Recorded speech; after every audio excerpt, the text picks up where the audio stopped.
Jadi kalau dalam tradisi agama itu silaturahim adalah menyambung sesuatu yang seharusnya tersambung.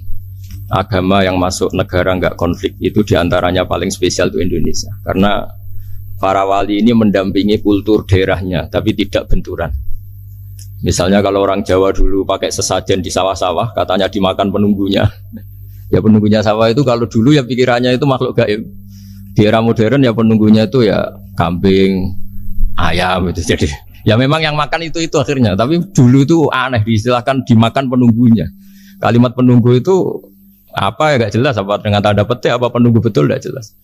Wali-wali datang tidak mengkafirkan itu tapi terus dirubah jadi sedekah ke tetangga-tetangga. Jadi kultur itu enggak dilawan tapi cukup diubah. Jadi makan di demit menjadi sedekah ke tetangga. Nah cerita kurban juga seperti itu. Dulu tokoh-tokoh Quraisy penunggu Ka'bah itu dulu sudah ndak tauhid, sudah musyrik kalau dalam bahasa agama. Itu di mana-mana termasuk kebutuhan pokok manusia itu kalau kumpul-kumpul itu makan-makan. Itu mulai dulu. Terus korbannya itu ya pasti perempuan mulai dulu. Jadi hanya bagian masak, boleh makan nanti ngenteni luwian itu, ngenteni bekas-bekasnya. Sehingga yang nyortir Abu Jahal CS itu. Jadi yang kurban harus hewannya bagus, spesial, bahkan nggak boleh dikawinkan. Hewan yang mau dikorbankan itu nggak boleh dikawinkan, nggak boleh pernah dikendarai, nggak boleh pernah dipakai bajak sawah dan sebagainya. Semuanya serba spesial. Nanti dikorbankan di Ka'bah, yang dijual Ka'bah. Nah pertanyaannya Ka'bah ini nggak pemakan daging, yang untung ya ketua-ketuanya ini, karena Ka'bah tidak doyan daging. Dan itu ya di atas namakan Allah, ini demi taqarrub ila Allah, demi itu.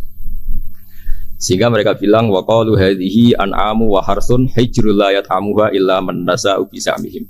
Ini hewan korban harus spesial dan yang berhak makan hanya orang-orang spesial, yaitu para penunggu Ka'bah, para sadanatul bait. Tapi karena mereka sudah tidak benar, tidak jujur, Islam mau merubah tradisi itu. Tapi kalau tradisi itu dirubah, maka Islam akan terkenal pelit karena dari acara makan-makan menjadi tidak ada makan-makan. Jadi kadang kebenaran itu harus diganti dengan sesuatu yang tidak ekstrim, karena tadi dari acara makan-makan menjadi sama sekali nggak makan-makan. Maka terus diganti oleh Islam dengan kalimat udhiyah, dengan kata kurban. Nah kenapa itu harus terjadi? Karena kurban itu sebetulnya syariatnya Nabi Ibrahim, di mana orang Mekah itu memang turunan Nabi Ibrahim, sehingga sisa-sisa makan-makannya masih.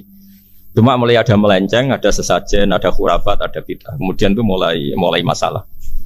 Terus Rasulullah Muhammad SAW datang ingin benahi itu. Tapi yang dibenahi adalah menghilangkan kemusyrikannya, bukan makan-makannya. Akhirnya diganti oleh udhiyah. Nah kenapa ada kurban? Kalau dalam banyak literatur, Nabi Ibrahim alaihissalam itu Nabi yang paling dengan tanda kutip mengklaim kalau beliau itu orang paling sayang. Paling sayang kepada Allah, paling dekat kepada Allah. Nggak ada yang dicintai selain Allah.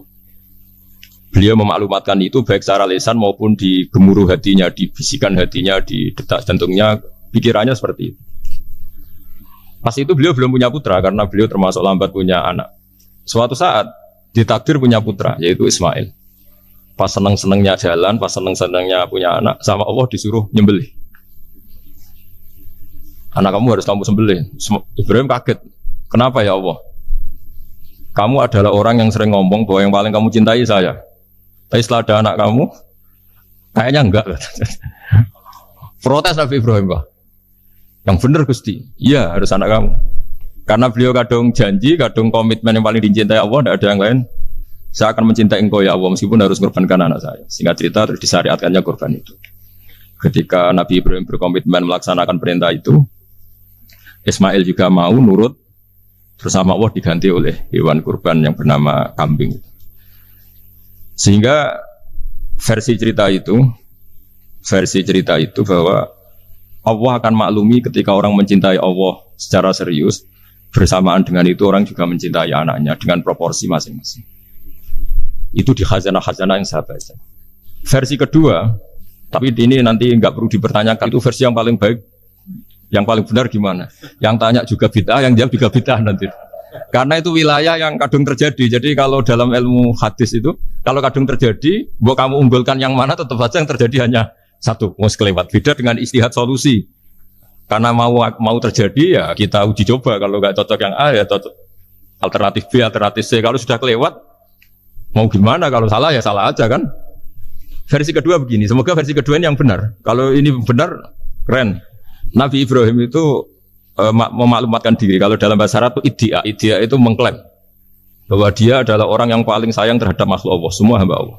Terus beliau diterbangkan ke langit. Diterbangkan ke langit ke alam malakut. Ya tidak usah ditanyakan cara terbang gimana, nanti ribet nanti itu. Setelah diterbangkan di langit, wa kadzalika nuri Ibrahim malakutas samawati wal ardh, diperkenalkan alam langit, terus dipertontonkan. Itu ada sekian hamba Allah yang nyabu, yang ngefly, yang dugem, pokoknya yang maksiat-maksiat itu. Ibrahim ditanya sama Allah, gimana itu mereka menurut kamu? Damirhum, habisi saja ya Allah. Mereka makan rezekimu, hidup di bumimu, tapi mereka tidak mengindahkan engkau. Matikan saja. Sama Allah diturutin. Jalan-jalan lagi sampai 3 kali peristiwa tempat-tempat maksiat itu dihabisin sama Nabi Ibrahim. Beliau minta sama Allah supaya itu dihabisin. Singkat cerita, terus beliau diturunkan sama Allah. Saat diturunkan, ya Allah tidak jawab, tidak apa. Allah itu punya sunnah, punya tradisi. Dengan nabinya itu tidak jawab. Suatu saat Nabi Ibrahim disuruh bunuh anaknya, disuruh nyembelih. Protes kan? Buat samrotu fuadi. Ini kekasih saya, putra saya. Kenapa engkau nyuruh membunuh? Terus kata Allah, kamu tidak ingat di malam kamu saya mi'rajkan melihat hamba-hambaku dan itu yang bikin aku dan saya cinta sama mereka yang bikin saya. Kamu enak saja minta dibunuh. Sengkirian gentian saya yang minta kamu tidak nurutin gitu. Kamu pas minta saya tidak tak pikir langsung tak turutin. Kenapa saya yang sekarang minta kamu mikir? Tapi huwa samratu fuadi itu buah hati saya. Dan memangnya makhluk-makhluk itu makhluk siapa? Saya yang bikin. Kamu enak saja nyuruh bunuh. Nah semenjak itu jadi kearifan kita. Makanya ada guyonan di dunia kiai itu ada anak perempuan kan nggak lazim ya perempuan pakai GL Pro kalau dulu mungkin sekarang pakai Ninja pakai celana jin. Siapa ya? Wong luput suwo. Siapa itu perempuan kok gitu? Ini ponakane jenengan Mbah astagfirullah. Muga-muga pangeran nyepuro. Jadi langsung rubah dari maksudkan menjadi ndak karena keluarga. Nah jangan-jangan kebencian kita pada maksiat itu oke, kita wajib benci maksiat tapi tetap ada catatannya. Plus yang maksiat itu tidak orang yang terkait dengan kita. Coba kalau yang maksiat itu orang yang terkait dengan kita, itu anak kita, ponakan kita, mungkin istri kita, paling mintanya ya Allah ampuni. Sama-sama maksiat, yang satu minta dihabisin, yang satu kita minta diampuni. Fair gak kita sebagai manusia? Tidak fair. Tidak fair. Makanya kalau ada guyonan, ada supir salah dimarahin, pasti supir ini belum pegang rahasia. Tapi kalau sudah pegang kartu, si majikannya punya apalah gitu, simpanan gitu, wah ini pegang. Berani marah gak tuh? Jadi itu guyonan kiai. Makanya jadi manusia itu gak pernah adil sebenarnya. Makanya Allah pernah mensifati manusia itu wa kanal insanu zaluman jahula. Manusia itu sangat zalim dan sangat bodoh. Kalau misalnya jenengan tanya, orang soleh pun itu gimana? Orang soleh asal manusia tidak nabi. Itu ya mesti ada zalimnya.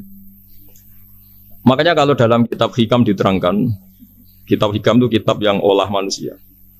Itu menyebut begini, manusia itu siapa? Dijawab, manusia itu mangkanat mahasinuhu masawiyah. Orang yang ketika baik saja salah, apalagi ketika salah. Kita misalnya punya toko laris itu, doanya mustajab laris, pembelinya banyak, kualitasnya bagus.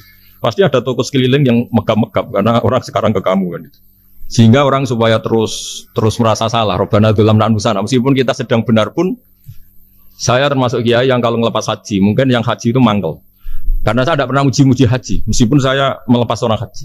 Umumnya kiai kalau ada orang haji kan dilepas haji mabrur, tidak ada lain balasan kecuali surga. Saya itu karena pernah kecil, pernah dengerin masyarakat. Itu ngenes ketika si kiai pidato tadi ternyata ngenes. Ngenesnya seakan-akan surga itu hanya milik yang haji. Anak koyo kula sepudi Gus wong kula ora kelar kaji. Semenjak itu setelah saya jadi kiai ya dendam juga. Akhirnya setelah saya jadi kiai kalau ngaji orang yang haji mabrur balasannya surga, orang yang fakir sabar juga surga, orang yang sering dimarahin istri juga surga. Kata pokoknya surga terus. Sampai yang mau haji itu Gus gimana kok bahas kita kok sama dengan mereka? Ya karena saya ada ulama pesanan kata gitu. Jadi artinya gini, ketika Anda muji ibadah haji jangan kira yang ngenes tidak banyak, yang ngeluh juga banyak karena mereka ada takdir gak mampu haji. Itu hebatnya Islam. Islam juga datang dengan solusi-solusi. Misalnya Jumatan itu hajinya orang miskin. Orang yang ingat Allah mulai subuh sampai matahari terbit juga sama dengan umroh. Jadi karena tidak semua orang itu mampu haji. Jadi itu Islam. Nabi Ibrahim diperingatkan Allah bahwa Tidak seperti itu cara mengelola hambaku. Nah, Islam ini kata Allah, anit tabi' millata Ibrahim hanifa. Referensinya Islam, mentornya Islam itu Nabi Ibrahim. Sehingga kita alhamdulillah punya sejarah wali songo. Saya punya orang tua di Nur Salim itu sayang sekali sama umat, Mbah Mun juga gitu. Karena memang agama ini itu kalau masalah kebenaran itu serius, tapi di balik kebenaran ini yang perlu dicatat oleh semua yang mencintai agama ini, bahwa Allah itu tidak butuh taat kita. Dan Allah tidak akan gagal sebagai Tuhan karena maksiat kita. La tanfa'uhu ta'atuhum wa la tadurruhu maksiatuhum. Allah tidak akan ngefek ketika semua orang taat ya gak ngefek, semua orang maksiat juga gak ngefek. Karena Allah ini zat yang punya eksistensi sejati, sehingga hubungan kita dengan Allah itu gak ngefek ke Allah, tapi ke kita sendiri. Sehingga mereka lebih rileks karena gak merasa harus mati-matian bela Allah. Allah tetap Al-Qayyum, zat yang bisa berdiri sendiri. Sehingga di kitab-kitab itu ada bab namanya Mizahun Nabi, guyonan-guyonan Nabi. Itu ada babnya sampai di kitab Ihya masyhur itu. Suatu saat ada orang sepuh sowan ke Nabi, karena sudah sepuh, beliau pamit, kira-kira jam segini pamit, ya Rasulullah saya mau pulang karena nanti kemalaman. Karena beliau jalan kaki yang orang sepuh. Kata Nabi, ya tenang saja di sini, nanti pulang kamu udah jalan kaki. La ahmilan naki alab dinnakoh, nanti kamu tak naikkan anaknya unta. Pikirannya orang sepuh tadi namanya anak unta itu ya kecil. Wa ma fa'altu biminako, apa yang bisa saya lakukan dengan anak unta? Sudah, tenang saja. Lah beliau ngaji lama, ya dikasih unta tua itu. Silakan kamu bawa unta saya ini. Ini kan unta tua, ada anak unta. Ya meskipun tua ya anaknya unta. Jadi agama itu rileks. Nabi Ibrahim itu pernah minta supaya nyawanya itu diperpanjang, karena beliau umumnya orang itu kan ingin nyawa panjang, ingin umurnya panjang. Allah tidak jawab gak apa. Suatu saat ada tamu, orangnya itu sepuh sekali. Nabi Ibrahim karena orang yang sangat menghormati tamu dikasih kurma, apa itu? Anggur. Itu setiap dimakan dikunyah, meler lagi keluar.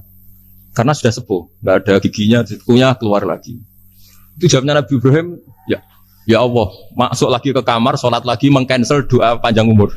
Katanya Ibrahim, oh jenengan jawab toh. Artinya kalau ingin tua sekali ya nasib kamu kayak itu gitu. Jadi karena beliau tahu itu jawaban, terus masuk kamar, oh jawab tuh jenengan, terus membatalkan doanya. Itu Nabi Ibrahim. Kalau orang sekarang enggak, dongo ngarani, ya tua ya tetap sehat. Karena doa itu kalau enggak diperjelas itu ya repot. Ini cerita supaya kita berislam itu teriak. Saya Mbah Mun itu meskipun kiai top, senengannya kayak guyon bapak saya. Tapi guyon itu ada yang wajib. Saya dulu itu janggal. Nuduh zina itu dosanya besar sekali. Saya ulang lagi, nuduh orang lain zina itu dosanya besar sekali. Disebut bab kota. Saya pernah menjumpai 3 kiai besar dua, 3 kiai besar. Dia top semua. Di majelis itu ada gosip bahwa si A itu punya selingkuhan sama Sri misalnya, atau siapa lah. Kalau di Arab itu senengannya pakai Salma, Laila Majnun Salma. Kalau di Jawa itu kasihan kurbannya itu. Ya, tapi itu contoh saja. Itu si Kiai 3 tadi gak ngefek, malah tanya gini, loh apa perempuannya cantik? Wah, cantik sekali Mbah.